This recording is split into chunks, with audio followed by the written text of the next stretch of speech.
A crowded airport terminal becomes the stage for the most humiliating downfall of a lifetime. When Mark, a smug, first-class airport clerk, sees a black woman in a tracksuit, he sneers, "The coach line is over there, sweetheart." He thinks he's putting her in her place. He doesn't realize the airport is in chaos, with every system crashing. He doesn't realize the woman he just insulted is the only person who can fix it. And he's about to see why her name is flashing in red on every single departure screen in the building. The air in JFK's Terminal 4 was thick with the smell of stale coffee, jet fuel, and rising panic. It was 8:02 a.m., and the entire terminal, home to the newly merged airline Transatlantic Global, was in a state of catastrophic failure. Check-in kiosks were frozen on the airline's garish new logo. Baggage carousels spun empty, while a mountain of Samsonite and Toomey suitcases piled up near an unmanned security door. And at the first-class check-in counter, Mark Thompson was king of his tiny, failing kingdom.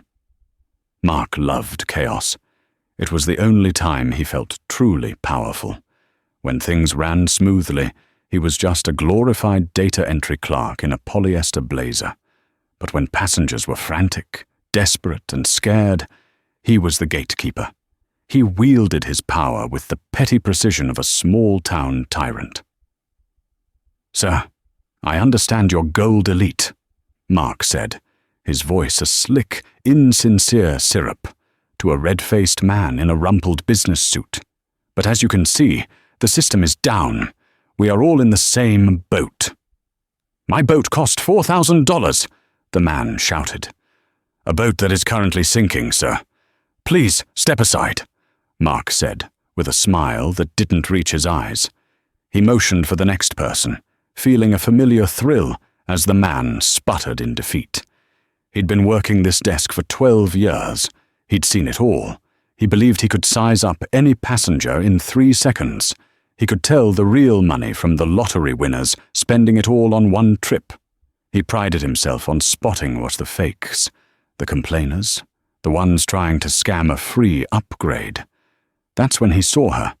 She was standing at the end of the first-class rope line, looking not at him, but at the massive departure board overhead, which was flashing a terrifying red error message. System-wide integrity failure. Do not board. Await instructions. She was a black woman, maybe in her early 40s. She was dressed in a simple, dark grey tracksuit. It was high quality, athletic wear, Lululemon, perhaps, but to Mark it was pajamas. She wore simple running shoes and carried no designer purse, just a sleek, professional-looking laptop backpack. She looked calm, which, in Mark's experience, was the most suspicious behavior of all. She bypassed the chaotic, stalled line and walked directly toward his desk, navigating the field of angry passengers. "Excuse me," Mark snapped before she was even within 6 feet. "The line starts back there, and this is the first class and sky priority line only." The woman stopped. Her gaze shifted from the broken screens to him. Her eyes were sharp, analytical, and utterly exhausted. "I'm not here to check in," she said, her voice low and clear, cutting through the din. "I need to speak to the terminal operations manager, Richard Henderson, immediately." Mark let out a short, sharp laugh, a little puff of contempt. "Henderson? You and half the airport, lady. He's a little busy." He leaned forward, conspiratorially, his voice loud enough for the people nearby to hear. "Now, I don't know what high school team you're with, but the line for coach is on the other side of the terminal, and it's about a mile long. Good luck." He turned back to his non-functional computer, a smirk playing on his lips. He'd handled that one perfectly. The woman didn't move. "My name is Dr. Evelyn Reed," she said, her voice dropping a degree in temperature. "I am flying first class, confirmation 88K Lima 3. But that is irrelevant. Get Mr. Henderson on the phone. Tell him it's a Code Zero override situation. Mark's smirk faded, replaced by irritation. She was challenging his authority and using fake-sounding jargon. A doctor? A doctor of what? Basket weaving? He scoffed. And a Code Zero? That's not even a real thing. Ma'am, you are creating a disturbance. I'm going to have to ask you to return to the economy line, or I will call Port Authority. Do it, Evelyn said, her voice flat. Call them. And while you're at it, get Henderson. You have 60 seconds before this entire terminal's network suffers a cascade failure that will take a week to fix, not an hour. Mark's blood pressure spiked. The arrogance. This woman in her gym clothes was threatening him. Oh, I'm calling someone, all right, Mark said, picking up his desk phone. He purposefully ignored the internal line for Port Authority and instead dialed security. Yes, this is Mark Thompson at the Transatlantic First Class desk. I have a disoriented individual, a woman, causing a disturbance, refusing to leave the premium area. He looked her up and down. Yes, about 5'9", black, in a grey tracksuit, seems to think she runs the place. He hung up the phone with a satisfied thud. They'll be here momentarily. Now for the last time, move along. Evelyn Reed simply crossed her arms. The clock is ticking, Mark. Mark felt a small, cold pit in his stomach. How did she know his name? He glanced down. His name tag. Right. Still, the confidence she projected was unsettling. It was then that Sarah Jenkins, the new hire at the next counter, leaned over. She was pale and visibly shaking from the stress of the morning. Mark, maybe you should just call Mr. Henderson. She looks serious. Quiet, Sarah, Mark hissed. I know how to handle this type. She's probably just some travel vlogger trying to film a confrontation for clicks. Watch and learn. Mark was about to enjoy this. He was about to make an example of her. But his triumphant moment was interrupted by a new sound. It wasn't an angry passenger. It was a high-pitched, frantic scream from the back office. The scream came from Brenda, the shift supervisor, who had been locked in the operations office for the past hour. The door burst open, and she ran out, her face the color of spoiled milk, clutching a printout of pure gibberish. It's not just the check-in, she wailed, tears streaming down her face. It's the manifests. The system is mixing them. Flight 44 to London now has the passenger list for a regional flight to Omaha. And the baggage system, it's just gone. This was the merger. Transatlantic Airways, an established, slightly stuffy legacy carrier, had just finalized its acquisition of Global Jet, a budget-friendly international airline known for its new planes and terrible IT. The plan was to combine the two, creating a global powerhouse. The integration of their reservation systems, codenamed Odyssey, was supposed to launch at midnight. It was now 8:02 a.m., and Odyssey was not just a failure, it was an apocalypse. Dr. Evelyn Reed knew this because she had written the 400-page report advising the board to delay the launch by 6 months. She'd identified 1,400 critical flaws in Global Jet's back-end code, which she described as a digital Tower of Babel built on a swamp.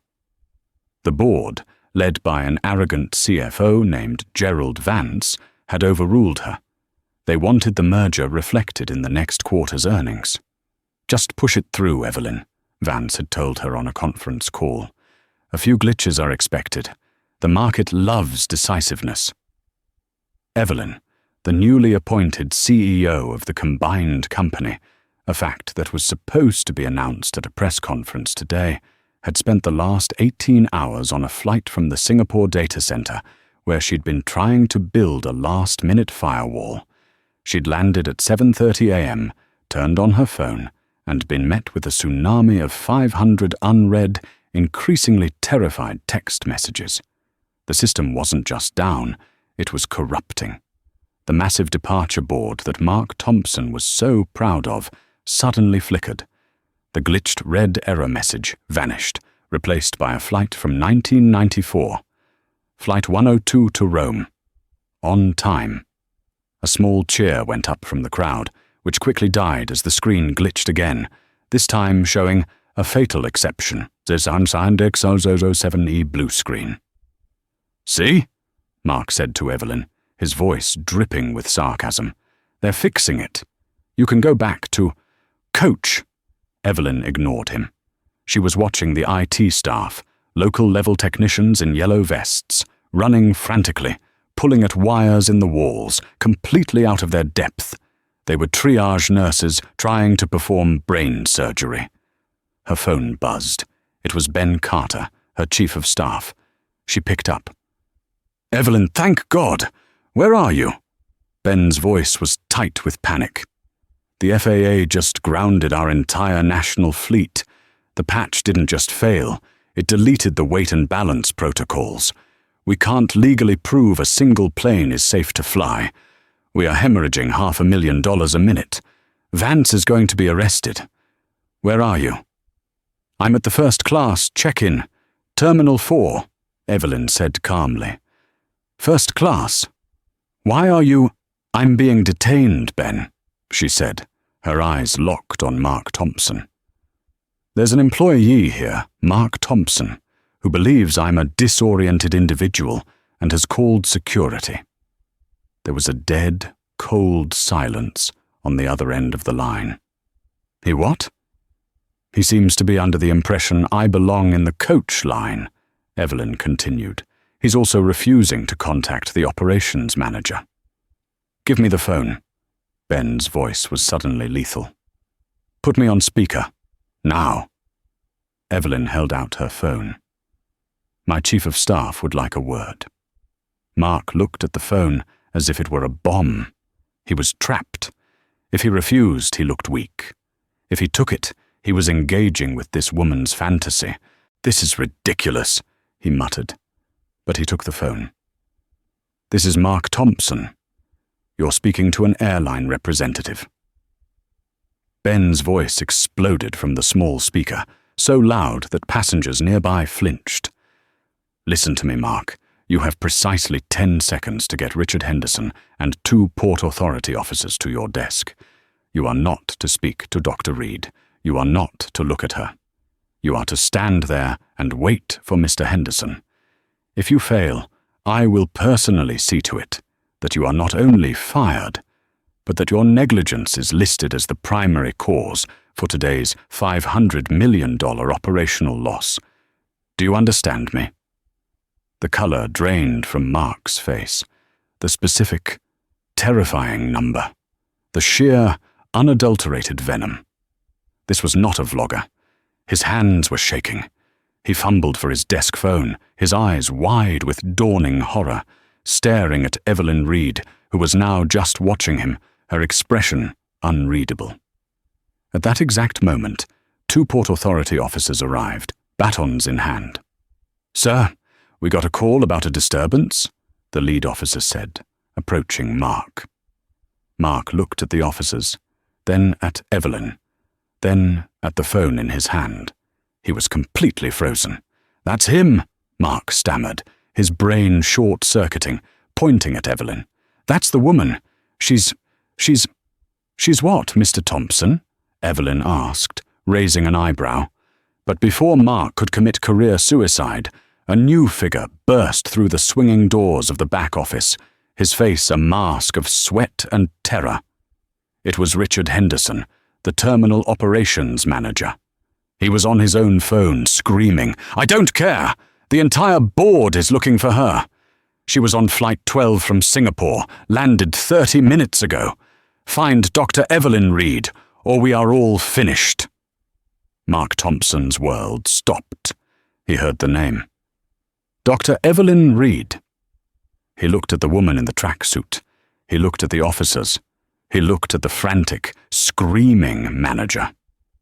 Henderson ended his call, saw the security officers, and his panic deepened.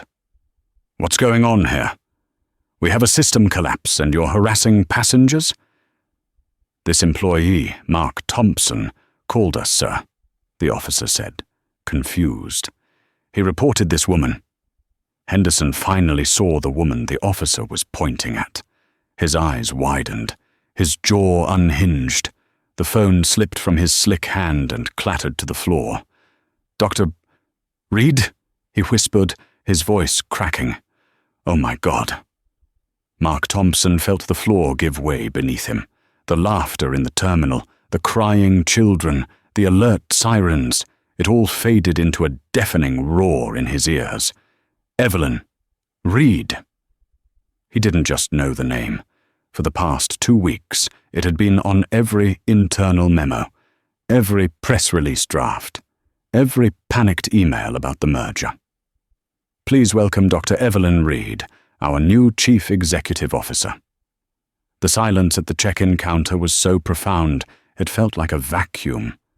The angry passengers, the crying baby, even the security officers, everyone seemed to be holding their breath. Mark Thompson's mind was a blank, white screen of static. He could feel a cold sweat breaking out on his neck. "CEO, CEO, CEO," the word echoed. The woman in the coach tracksuit, Richard Henderson, looking like he'd seen a ghost, took a stumbling step forward. "Dr. Reed, I had no idea. We were expecting you at the private terminal. We sent a car." Evelyn held up a hand, and the manager's babbling stopped instantly. She didn't look at Mark. She didn't acknowledge his existence. Her focus was laser-sharp on Henderson. "Your car is at the wrong terminal, Richard, because your system routed my arrival data to Newark. That's problem number 48. We need to deal with problem number 1. Her voice was pure business. The exhaustion was gone, replaced by an electric, terrifying energy. "These officers," she said, gesturing to the Port Authority cops. "I need them." "You two," she said, addressing the officers directly. "You now work for me. I need you to clear a path from here to the Central Operations Control Room. Use whatever force is necessary. No one stops us." The officers, who just seconds ago were ready to arrest her, snapped to attention. "Yes, ma'am. Richard," she continued, "get me the heads of Network IT, Baggage Logistics, and the FAA liaison on a secure conference line in that room in 2 minutes. Ben," she said into her own phone. "You heard him. Get it done." "On it, Evelyn," Ben's voice replied. Evelyn started walking, moving with a speed and purpose that forced the entire group into a half-jog. Henderson scrambled to pick up his phone, fumbling to keep up.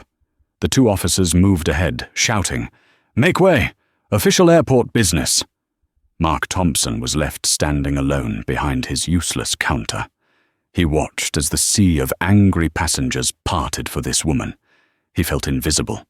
His heart was hammering so hard he thought it would break a rib. "Mark," Sarah Jenkins whispered, her eyes wide with terror. "What did you do?" Mark couldn't answer. He just stared at the spot where Evelyn Reed had stood. The scene in the Central Operations Control Room was even worse. It was a glass-walled room overlooking the tarmac, filled with 24 technicians staring at screens that were all black or blue. The head of IT, a man named Stevens, was in the corner, hyperventilating into a paper bag. Evelyn strode into the center of the room, and the entire atmosphere changed. It was as if a 5-star general had just walked onto a battlefield of panicked recruits. "Listen up," she barked. The room fell silent. "My name is Evelyn Reed. As of this morning, I am the CEO of this company. What you are experiencing is a catastrophic failure of the Odyssey integration patch." Stevens, the IT head, looked up. "We know. We're trying to roll it back. But the code it's just garbage. It's fighting us." "You can't roll it back," Evelyn said, throwing her backpack onto the main console. The patch wasn't just a patch. It was a Trojan horse. It didn't just link the databases. It tried to overwrite the transatlantic core kernel. You're not rolling it back. You're in a war. She unzipped her bag and pulled out a sleek, black, custom-built laptop. The technicians stared at it. "This," she said, "is a copy of the transatlantic kernel as it existed 72 hours ago, before Global Jet's IT experts touched it. I'm plugging this into your server mainframe. I need a direct, hard-line connection. No firewalls, no protocols. Give it to me." Stevens sputtered. "But Dr. Reed, that's a total violation of security. We can't just plug in an unknown device." Evelyn turned to him, her eyes narrowing. "Mr. Stevens, your security is currently routing a flight from Dubai to a runway in Kansas. Your security has deleted the weights of every piece of cargo in this hemisphere. Your security allowed a third-rate patch to overwrite 20 years of stable code. You have no security. You have a $500 million dumpster fire. Now give me the port." Stevens, humiliated, pointed to a locked panel. "There." One of the security officers immediately stepped up and broke the lock with the butt of his baton. Evelyn plugged in. Her fingers flew across the keyboard, a blur of motion. She wasn't using a mouse. She wasn't using Windows. A black screen with glowing green text appeared, a pure command line interface. "Richard," she said, without looking up from her screen, "the conference call." Henderson, still shaking, held out his phone. "They're on, Dr. Reed. FAA, baggage, network." Evelyn took the phone and put it on speaker. "This is Reed. Everyone listen. We are executing a Scylla protocol. We are cutting the head off the monster." "A Scylla?" the FAA liaison stammered. "Dr. Reed, that's a theoretical protocol. It's not approved." "It is now," Evelyn said, her fingers still typing. "I'm uploading my isolated kernel to the core mainframe. It will act as a digital ghost, ignoring the corrupted Global Jet code. It will allow us to bypass the Odyssey system entirely and regain control of three things: flight manifests, baggage routing, and weight and balance. Nothing else. The kiosks will stay down. The app will stay down. We are going old school." "But the data," Stevens whimpered. "The Odyssey data is gone," Evelyn said coldly. "We will have to rebuild the reservations for the next 48 hours from scratch, but the planes will fly, and they will fly safely. Execute." She hit the Enter key. For a moment, nothing happened. The blue screens flickered. Then, one by one, the monitors in the control room blinked from blue to black, and then from black to the familiar, stable, old transatlantic interface. A collective gasp went up from the technicians.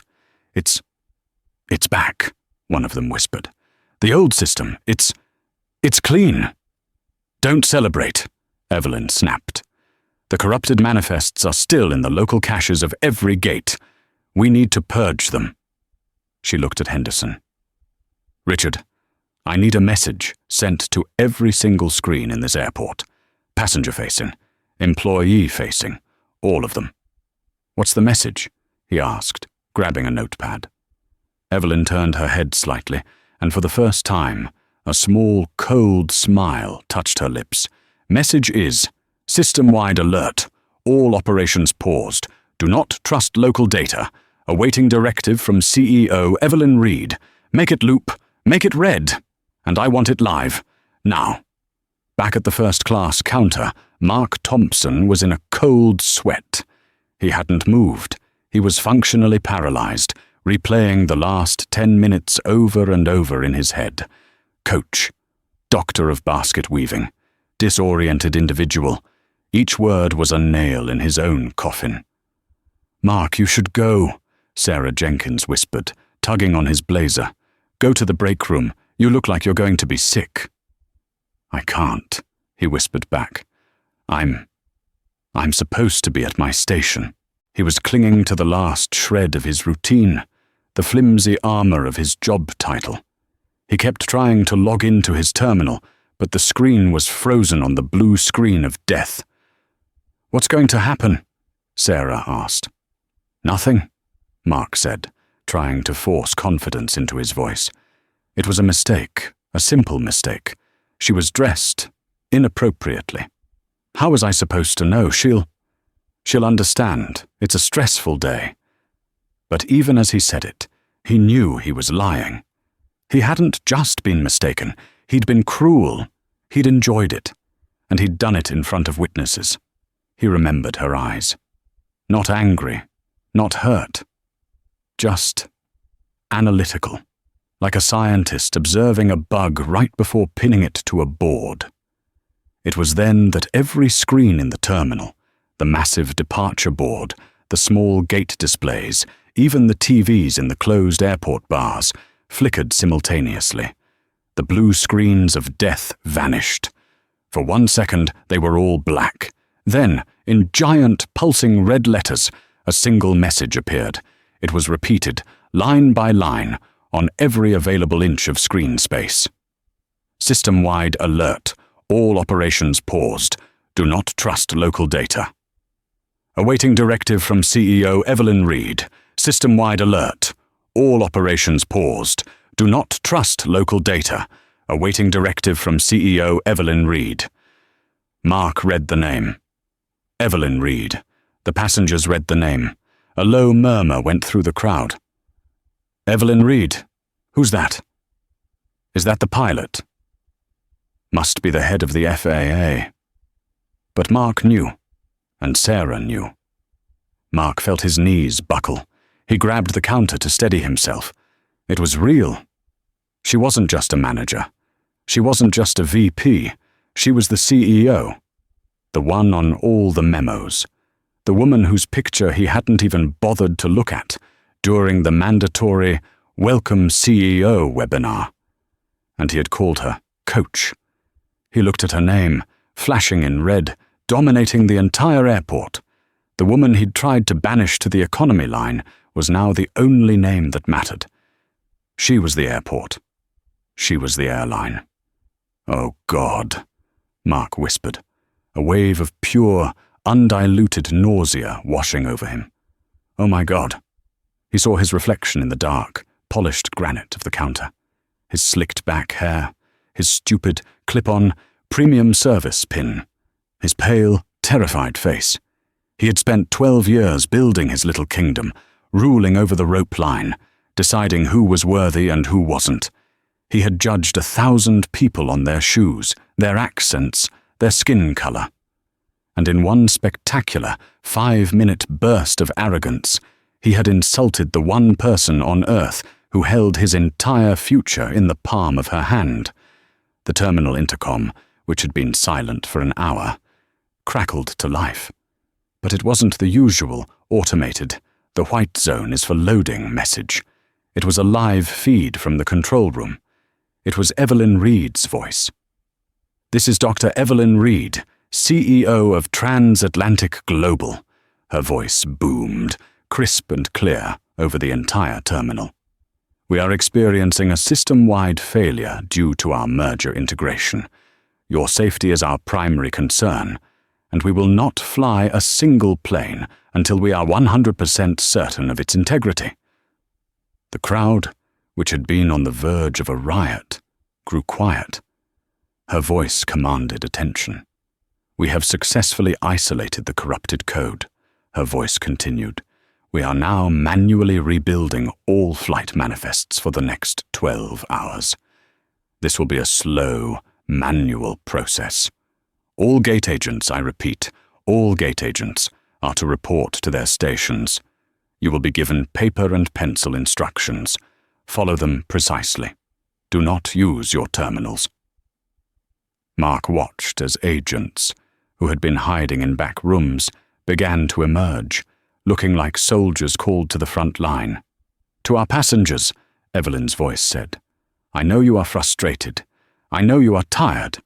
I will not feed you false promises. This will take several hours. We are deploying all staff to distribute water, food vouchers, and hotel accommodation. We will get you where you are going. Thank you for your patience." The intercom clicked off. The terminal was still chaotic, but the panic had subsided. The anger had been replaced by a grim acceptance. Someone was in charge. Someone had a plan. Mark Thompson, however, felt a new, colder fear. She had a plan for the planes. She had a plan for the passengers. What was her plan? For him?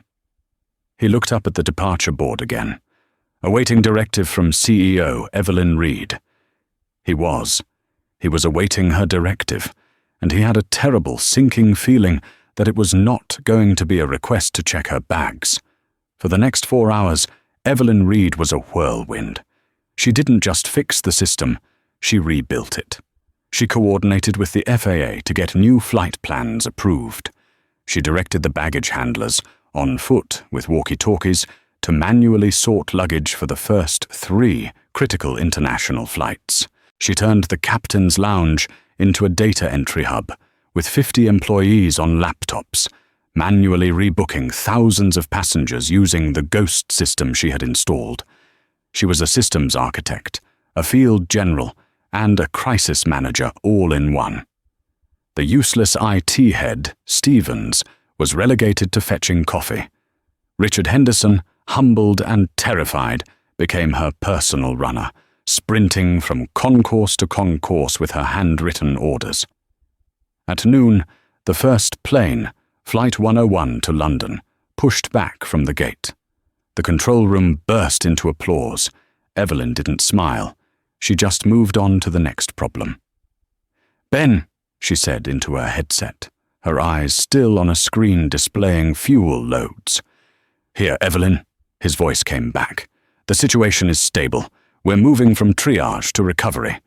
Now I want you to handle a human resources matter." "Go ahead," Ben said.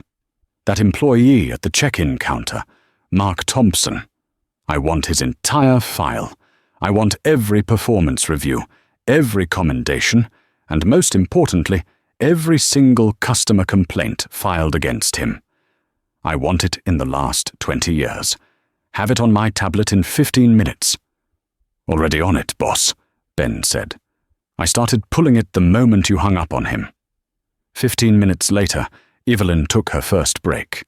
She sat down in the control room's adjoining office, the one that had belonged to Richard Henderson, and opened the file on her tablet. It was worse than she thought. Mark Thompson was not a stressed employee. He was a predator. The file was thick with complaints, almost all of which had been resolved or dismissed by supervisors. Complaint. 2019, 48B.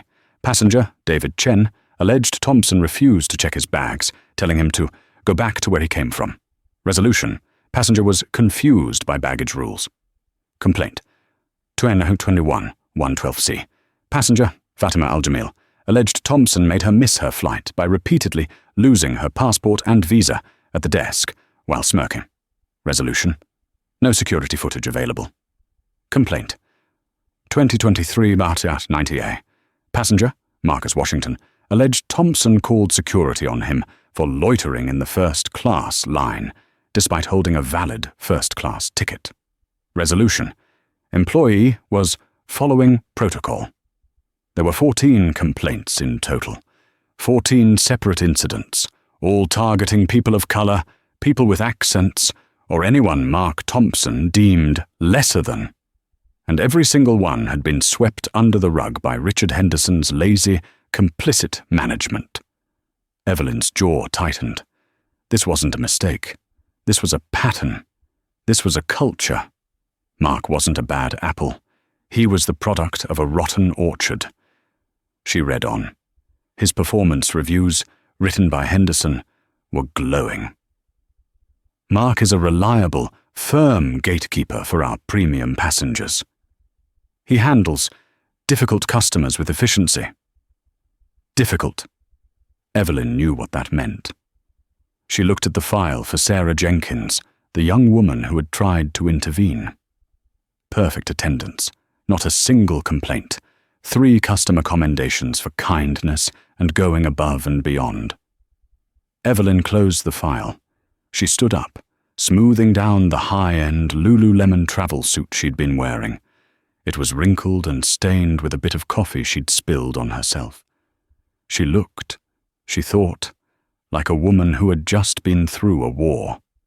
She walked to her carry-on bag, which Ben had retrieved for her. She unzipped it. Inside, neatly folded, was a razor-sharp, dark blue Armani suit, a crisp white silk blouse, and a pair of low, powerful-looking heels. She had planned to change into this for the press conference. Now, she'd use it for something else. 10 minutes later, Dr. Evelyn Reed emerged from the women's locker room. The transformation was absolute. The exhausted traveler was gone. In her place was the CEO. Her hair was pulled back into a severe, elegant bun. Her eyes were clear and cold. She looked every inch the most powerful woman in the aviation industry. "Ben," she said into her headset. "Yes, boss." "Have Mr. Henderson and Ms. Jenkins meet me at the Terminal 4 first class counter. And I want you to send 2 security guards to that same counter. Their instructions are to stand behind Mr. Mark Thompson and ensure he does not leave his station. Do it now." "With pleasure," Ben replied. Evelyn Reed started the long walk from the control room back through the terminal. The passengers, seeing this vision of power striding through the chaos, parted for her instinctively. Her heels clicked on the marble floor, a steady, rhythmic sound, like a clock ticking down. Mark Thompson was dying a death of 1,000 cuts. Every time a passenger walked by, they would look at the flashing red screen, awaiting directive from CEO Evelyn Reed, and then look at him. He was the fool, the star of the most humiliating show in the airport. He'd tried to log into his terminal, but his password had been rejected. Access denied. He was stuck. He couldn't leave his post without authorization, but no authorization was coming. Then the 2 security guards arrived. They didn't speak to him. They just flanked his counter, standing behind him, arms crossed, staring into the terminal. Mark's blood ran cold. This wasn't "wait here." This was "don't move." He was, in effect, under arrest. A moment later, Richard Henderson arrived, looking ashen. Sarah Jenkins was with him, looking like she was about to faint. "Mr. Henderson?" Mark stammered. "Sir, what's going on? It was a misunderstanding, I swear, "Shut up, Mark," Henderson hissed, his voice trembling with rage and fear. "Just shut your mouth." And then he saw her. Dr. Evelyn Reed was approaching. The tracksuit was gone. In its place was a suit so sharp it could cut glass. She wasn't walking. She was advancing. The crowd, sensing a confrontation, backed away, forming a wide, silent circle around the check-in desk. It was a courtroom, and court was in session. Evelyn stopped directly in front of Mark's counter. She didn't speak. She just looked at him. Mark started to babble. "Dr. Reed! Ma'am! CEO, I am so sorry. I had no idea. The stress, the chaos. I didn't recognize you. It was a simple, terrible mistake. It will never happen again. I swear on my life." Evelyn let the silence hang in the air for a long, painful moment. Then she spoke.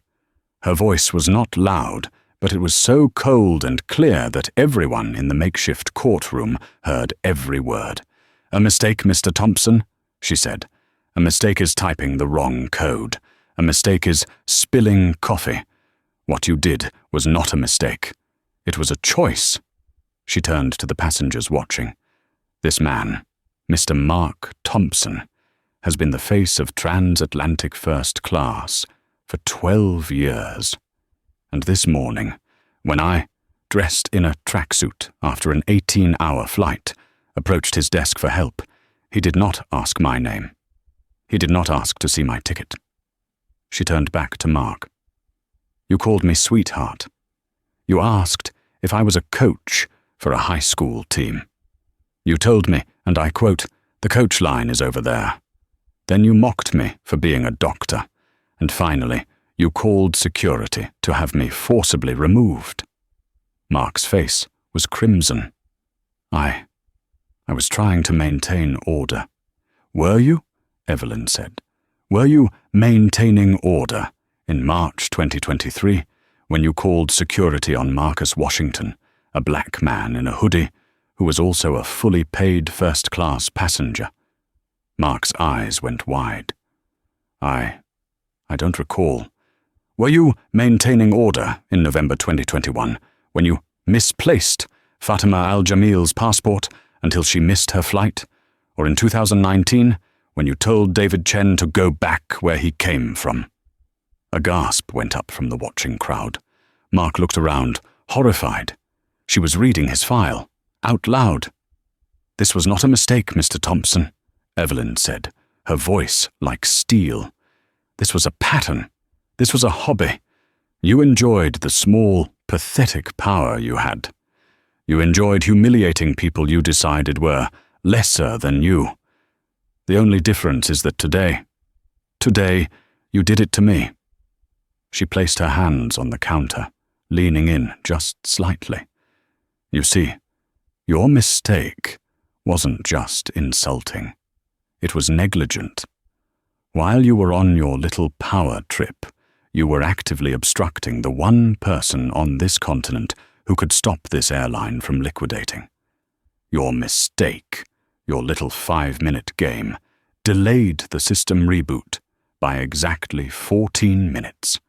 At a cost of $500,000 per minute, your mistake cost this company $7 million. Mark Thompson stopped breathing. The number hung in the air, unbelievable and crushing. "So no, Mr. Thompson, I do not accept your apology," Evelyn said, "because you're not sorry for what you did. You're just sorry you did it to me." She turned her gaze to Richard Henderson, who flinched as if he'd been struck. "And you, Mr. Henderson," she said, her voice laced with ice. 14 complaints.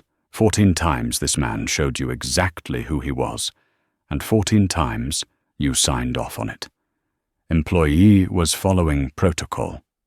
Passenger was confused. You enabled this. You nurtured it. You are the rot in the foundation. Henderson began to shake. "Dr. Reed, please, the company culture ends today," Evelyn snapped. "You have 48 hours to present me with a plan to overhaul the entire management structure of this terminal, every complaint protocol, every bias training, every single supervisor's record. And if your plan is not the single most impressive document I have ever read, you will follow him out the door. Am I clear?" "Yes, ma'am." "Crystal," Henderson whispered, utterly broken. Finally, Evelyn turned to Sarah Jenkins. The young woman was white-knuckling the counter, her eyes filled with tears. "Miss Jenkins," Evelyn said, and her voice softened, just a fraction. "You told your supervisor he should call Mr. Henderson. You tried to de-escalate. Is that correct?" Sarah nodded, unable to speak. "And while Mr. Thompson was detaining me, my chief of staff, who was monitoring the security feed, watched you assist an elderly diabetic passenger who had been separated from his wife and his insulin. You used your own cell phone to call his wife at her gate and physically walked his medication to him. Is that also correct?" Sarah nodded again, a tear rolling down her cheek. He was scared." "That," Evelyn said, projecting her voice to the crowd, "is the new transatlantic global. Not this."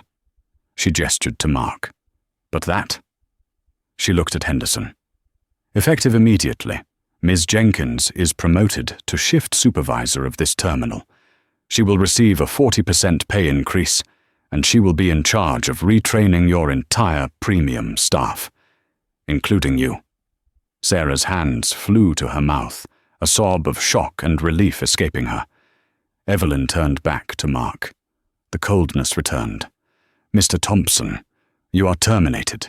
Effective immediately." "You can't!" Mark finally shrieked, his voice cracking, his composure shattering into 1,000 pieces. "You can't just fire me. I have a union. This is reverse discrimination. It's because I'm a white man." The terminal fell dead silent. Evelyn Reed actually laughed. It was a short, sharp, humorless sound. "Reverse discrimination?" she said. "Mr. Thompson, I am not firing you because you are white. I am firing you because you are incompetent. I am firing you because you are a liability.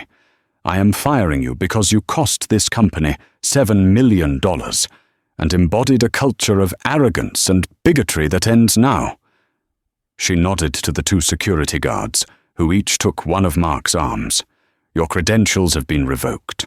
Your final paycheck will be mailed to you, pending a full legal review of the financial damages you caused by your willful negligence.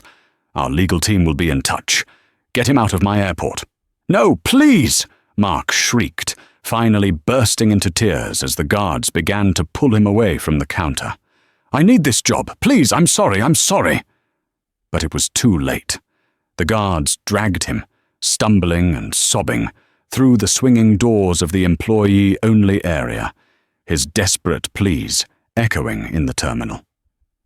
The silence that followed Mark's removal was deafening. The crowd of passengers just stared, stunned. They had just witnessed a public execution, a complete and total dismantling of a man's career and life, all delivered with the cold precision of a surgeon. Evelyn Reed stood for a moment, letting the lesson sink in. She looked at the flashing red screen above her head. Awaiting directive from CEO Evelyn Reed. She picked up the counter microphone, the one Mark used to make boarding calls. She keyed it. "This is Dr. Reed," she said, her voice once again booming through the terminal. "The directive is as follows.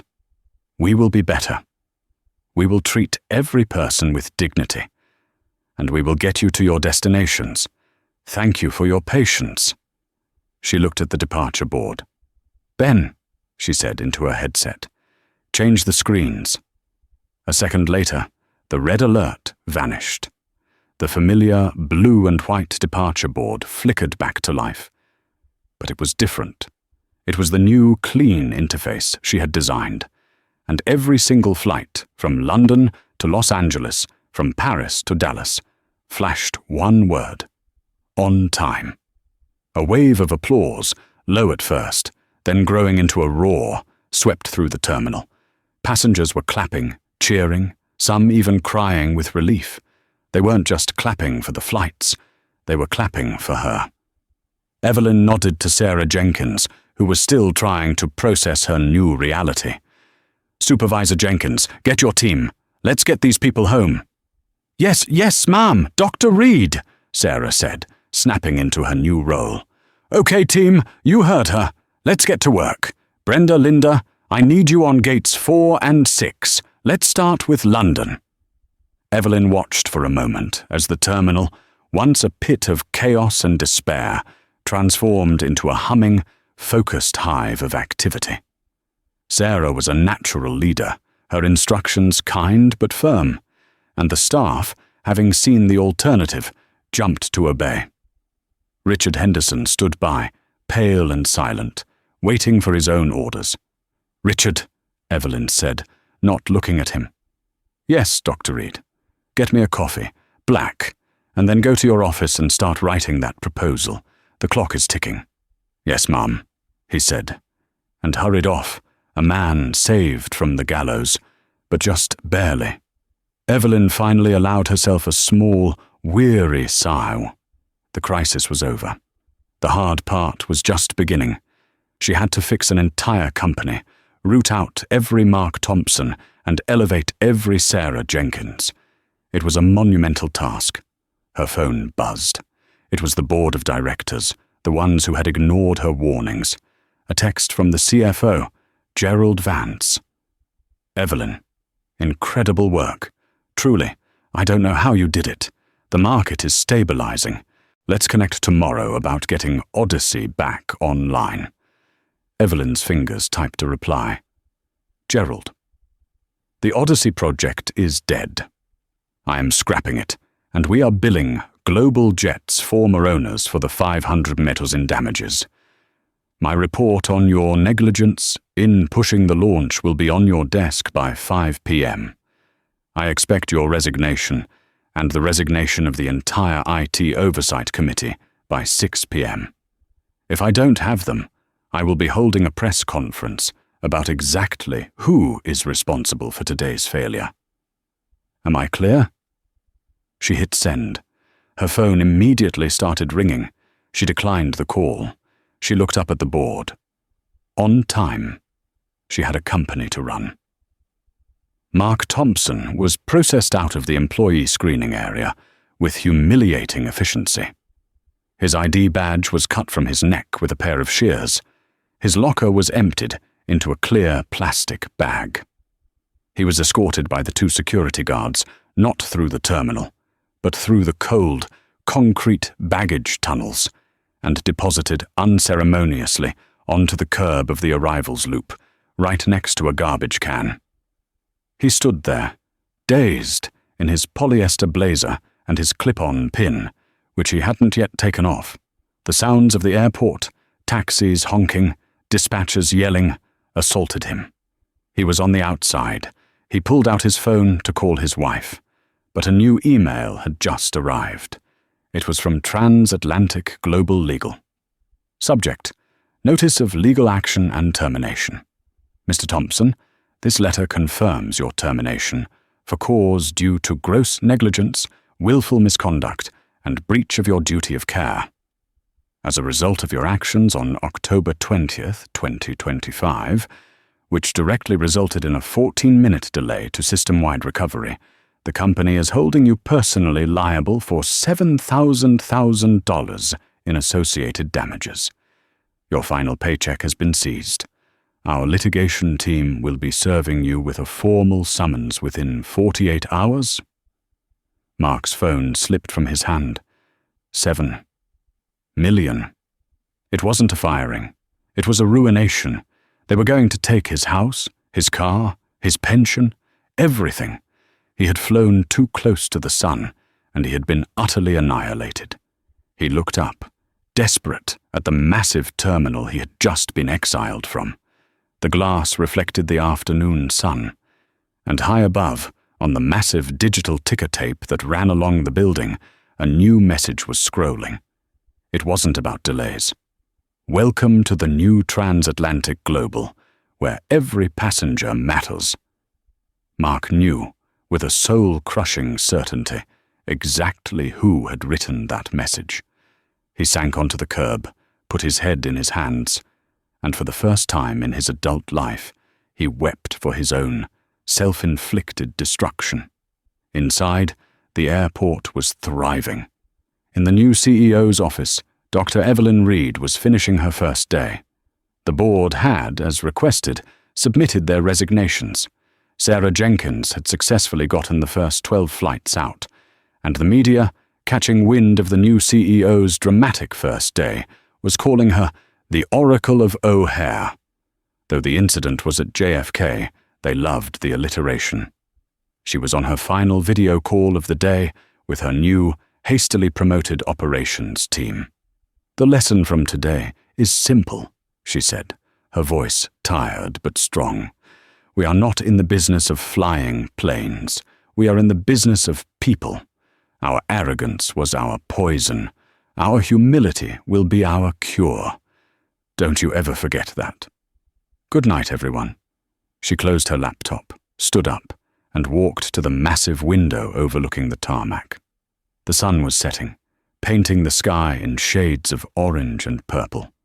Below her, a plane, Flight 102 to Rome, the one that had been just a ghost on a screen that morning, taxied toward the runway, its lights blinking, ready to fly. It was on time, and that's the story of Mark Thompson, the airport clerk who thought his small power made him a king. He learned the hard way that you never, ever know who you are talking to. He judged a woman by her tracksuit and was destroyed when he found out she was the CEO. His hard karma wasn't just losing his job, it was losing everything because of his own bigotry. This story is a powerful reminder that arrogance has a price, and sometimes that bill comes due all at once. What did you think of Mark's downfall? Was it justified? Let us know in the comments. Thank you so much for watching. We tell real-life stories about drama and consequences. If you loved this story and want to see more, please hit that like button, share this video with someone who needs to see it, and be sure to subscribe and ring the bell so you never miss a new story.